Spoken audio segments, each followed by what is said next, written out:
Some of you may remember a video we did back in September about the Poco F1 possible screen bleeding issue.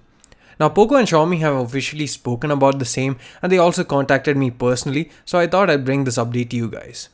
If you haven't watched my previous video already, I suggest you go and watch that first so you get some context. Now the problem was basically that some Poco users found additional brightness or white light creeping into their displays at the edges, and that was quickly termed as screen bleeding. So now, Xiaomi has been able to identify the issue, and they state that it actually isn't screen bleeding, but in fact edge light dispersion. It differs from screen bleeding in a few different ways.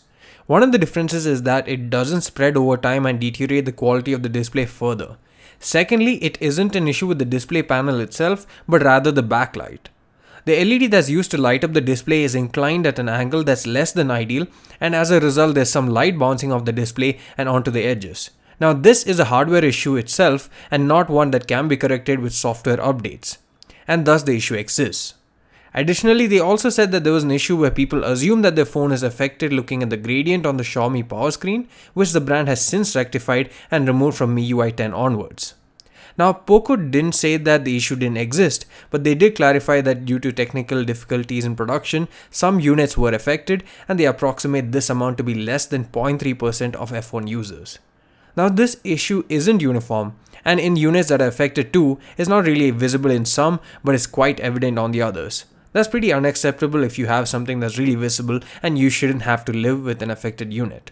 So if you do have a unit that has edge light dispersion, then we definitely advise you to take it to your local Xiaomi service center where the technicians can ascertain whether your unit is faulty or affected and take necessary action.